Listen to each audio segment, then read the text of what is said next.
Sherpur নারীসহ passport অফিসের সহকারী পরিচালক আটক। গোলাম রব্বানী টিটু, শেরপুর প্রতিনিধির তথ্য ভিডিও নিয়ে ডেস্ক রিপোর্ট। শেরপুর জেলা পাসপোর্ট অফিসের সহকারী পরিচালক এডি মোহাম্মদ রুস্তম আলীকে এক নারীসহ আটক করেছে পুলিশ।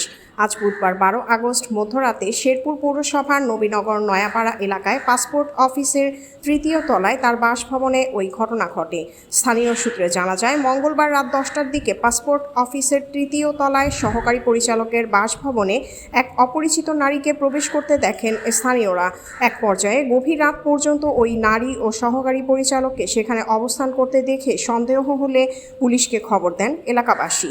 বিষয়টি নিশ্চিত করে শেরপুর সদর থানার ভারপ্রাপ্ত কর্মকর্তা ওসি সোহেল রানা বলেন, খবর পেয়ে পুলিশ ঘটনাস্থলে যায়। পরে তথ্য যাচাই ও জিজ্ঞাসাবাদের জন্য সহকারী পরিচালক এবং ওই নারীকে পুলিশি হেফাজতে নেওয়া হয়েছে।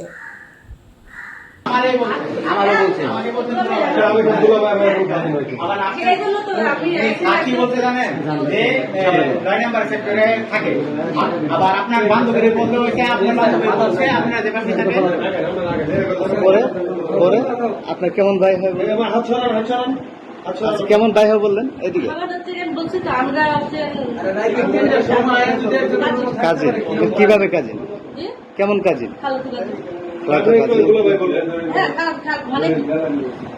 ওনার আপনার আচ্ছা কোথায় থাকে? আচ্ছা আপনার যে কাজিন ওনার বাসা কোথায়? আমার বাসা হচ্ছে কুষ্টিয়া মিরপুরে। অবশ্য আমরা দুজন একসঙ্গে পড়াশোনা করছি। আচ্ছা এই জন্য আসছেন না, পড়াশোনা করছি আমরা। আপনার এসএসসি ব্যাচ কত? এসএসসি কত সালে? 2009 একসাথে পড়াশোনা করছেন?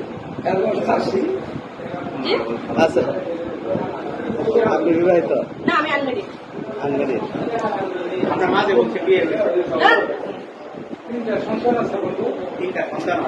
ভাই আর 3টা সন্তান। আমি তো ভাই বিয়েই করে নিতে। আচ্ছা এখানে কিভাবে কে ধরলো? প্রত্যক্ষদর্শী কে ছিল? এলাকাবাসী লাইটটা দিন।